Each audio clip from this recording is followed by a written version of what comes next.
Hi, I'm Danny Brown. I'm the CEO of Myriad Real Estate Group, and today we're going to talk about what Chat GPT thinks you should do to get your home ready to sell.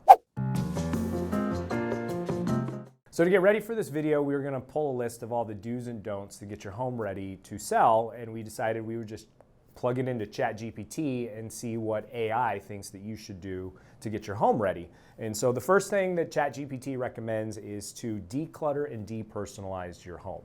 I agree with this. This is huge. You definitely want to depersonalize. People want to envision themselves living in the home. They don't want to see your family photos. And oftentimes when I'm out showing homes, if there are family photos, people get really distracted to look at those photos.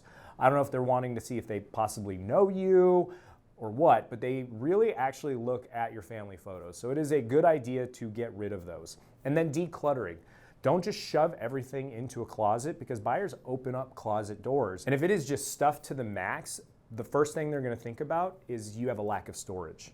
So moving is the best time to purge and get rid of stuff. So start going through those things. And if it has lived in a closet for over a year and you haven't used it, you can probably get rid of it. So depersonalize, declutter, absolutely agree with this.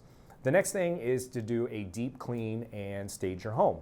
I agree with this somewhat. You absolutely want to clean your home and have it looking its best.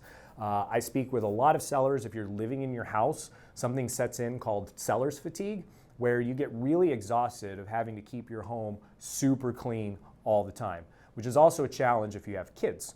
So keep in mind that people understand that you live in your home. No one's going to care that you have a dirty dish in your sink or a pile of laundry on the floor, but they are going to care if you have deferred maintenance, like really dirty air ducts, right? Like I go through a home and you see a layer of dust on the intake, on air conditioners, the bathroom fans. Those things show that people don't clean on a regular basis. So definitely do a deep clean. I also think when you move out of your home, it's really nice to pay it forward, to clean the home, wipe out the cabinets, clean out the fridge, the drawers, those types of things, to really leave the home how you would want to receive it when you move in.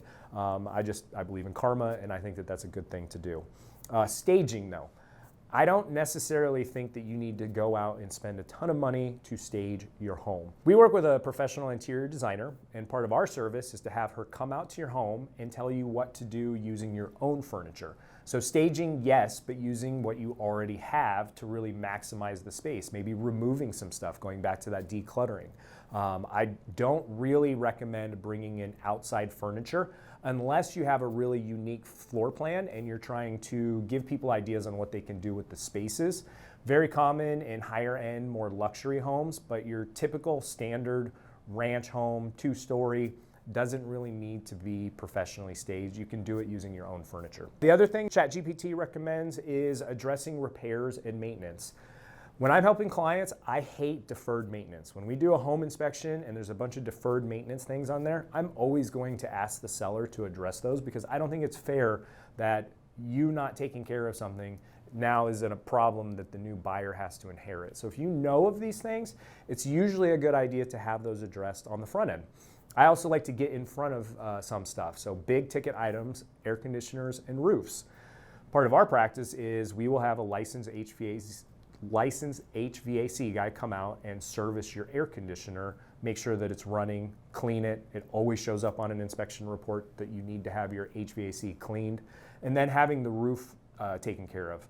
So a lot of us have tile roofs now. Those tiles slip out of place. You should really be having that checked out probably every 2 to 3 years anyway. Most of us have slipped and cracked roof tiles, so having a roofing company button that up, make sure everything is tight, will just erase that from an inspection report and just gets it off of the table. So getting in front of those things is definitely a good idea. Now, what does ChatGPT say that we shouldn't do? So it says, don't overlook curb appeal. So yeah, you want to have nice curb appeal. When you pull up to a home, when you're showing it, if it looks dumpy from the outside, it's a real big turnoff. So you want to have clean landscaping. You want to make sure that the weeds are pulled, that the plants that you have are trimmed back. Now, I'm not saying you should go out and spend a ton of money re-landscaping your home, but do the best you can with what you have. You know, flowers aren't terribly expensive, so you can plant some nice ones. This time of year in Arizona, plants do really well, so planting some flowers can really go a long way. Don't ignore odors.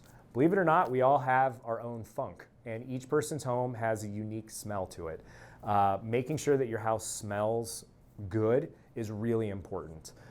Some people cook with really strong spices, and that kind of permeates within the house and can be a really big turnoff. Don't smoke in your house. That's another one. When you walk into a home with a buyer, you can immediately tell if somebody is a smoker, and it's a big turnoff because it's incredibly hard to get rid of that. So, and then pets. You really want to make sure that you clean your pets, keep the cat box cleaned, wash your dog so that you don't have that stinky dog smell, and just really be cognizant of the odor of your home. And then finally, don't overspend on upgrades. I agree with this completely. Most of us aren't contractors, so we have to hire somebody to come out and do the work. They're going to charge us an arm and a leg, especially right now, to do these upgrades.